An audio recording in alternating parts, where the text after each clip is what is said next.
সবাইকে নমস্কার জানিয়ে তোমাদের কাছাকাছি আরেকটি ব্লগে সবাইকে স্বাগত জানাই। আরেকটি নতুন ব্লগ নিয়ে তোমাদের সামনে চলে এলাম, আর আমার কিছু রান্না বান্না আর আমার কিছু কথা তোমাদের সঙ্গে শেয়ার করব। প্রতিদিনের ব্যস্ত সকালের আজ একটি নতুন দিনের বৃহস্পতিবারের ব্যস্ত সকাল।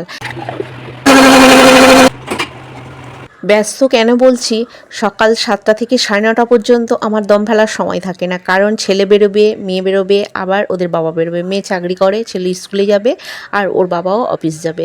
সকাল 7টার সময় ছেলে স্কুলে যাবে, তার টিফিন আবার কিছু একটা খেয়ে যাবে, সেটা ব্যবস্থা করতে হবে। আর মেয়ে বেরোবে 8টার সময়, সেও কিছু একটা খেয়ে যাবে, তার আলাদা টিফিন।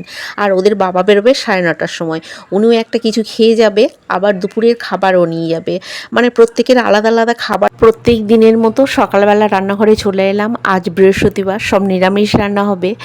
আর কিছু কিছু কথাও তোমাদের সঙ্গে শেয়ার করে আমি হালকা মনে করি, তাই তোমাদের সঙ্গে শেয়ার করি। সময় কেবল বইই চলল, আর আমার বিবাহিত জীবন দেখতে দেখতে 24টা বছর কেটে গেল।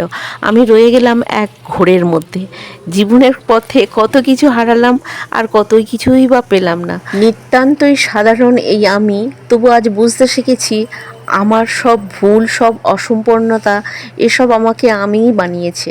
পরিপূর্ণতার বন্ধনে ছুটি কি হবে? আমি যেমন আছি তেমনটাই তো বেশ আছি। আমার অপূর্ণতার মধ্যেও আমি সম্পূর্ণ। তুমি কাউকে যত বেশি ভালোবাসবে, সে তত বেশি তোমাকে অবহেলা করবে। মানুষ আসলে রূপ বা গুণের প্রেমে পড়ে না, মানুষ পড়ে প্রয়োজনের প্রেমে। প্রয়োজন শেষ হলে সবচেয়ে চেনা মানুষটাও একদিন অদ্ভুতভাবে বদলে যায়। আমরা তাদের পিছনে ছুটি যারা আমাদের দিকে ফিরেও তাকায় না। আর যে আমাদের সত্যিই ভালোবাসে, তাকে আমরা চোখের সামনে রেখেও দেখতে পাই না। সত্যি বলতে, নিজের আত্মসম্মান বিসর্জন দিয়ে পৃথিবীর কোনো সম্পর্কই টিকিয়ে রাখা যায় না। যাক, তোমাদের সঙ্গে কথা বলতে বলতে সবগুলো রান্না প্রায় শেষের দিকে। কর্তামশাই অফিস বেরোবেন, ওনার মুসলি দুধে ভিজিয়ে রেখেছিলাম, মুসলিটা খেয়ে যাবে। দেখি কতটা ভিজেছে। ভালো ভিজে গেছে, আর পেস্ট করে দেবো? না না, পেস্ট করতে না, এটাই ভালো আছে। একটু দই দেবো এতে? একটু দই দিই। দুধ ঠান্ডা দুধে ভিজিয়েছিলাম। ঠিক আছে, ভালো হয়েছে এটা। আর একটু দই দাও। একটু দই দিয়ে ভালো লাগবে তো। ব্যাস। মেখে নাও ভালো করে, আবার আর দিও না, আর নুন দিও না। ঠিক আছে, এবার খেয়ে দেখো কেমন হয়েছে। ভালো লাগছে? দারুণ লাগছে। ভালো লাগছে? চিনি লাগবে?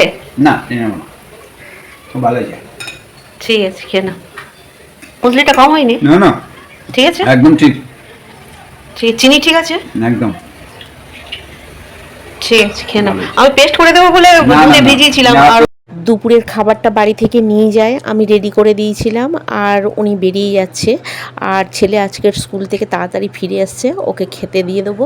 আজকের নিরামিষ থালিতে আছে উচ্ছে আলু বেসন দিয়ে ভাজা, আর মটর ডাল, পেঁয়াজ কাঁচা লঙ্কা দিয়ে ডালের বড়া, পেঁয়াজ ভাজা, কাঁচা লঙ্কা দিয়ে আলু মাখা, শসা লেবু, আর আছে গাজর বরবটি আর হিং দিয়ে মুগের ডাল। আজ ছিল এইটুকু আয়োজন। আজ শুভ বৃহস্পতিবার, এই দিনটিতে আমরা নিরামিষ খাই, তবে মাছ মাংস খাই না ঠিকই, কিন্তু পেঁয়াজ খাই। পেঁয়াজটা আসলে নিরামিষ না আমিষ এখনও আমি জানি না। তোমরা কে কে জানো আমাকে একটু কমেন্টে বলো, আর তোমরাও আমার মতো কে কে খাও জানিও।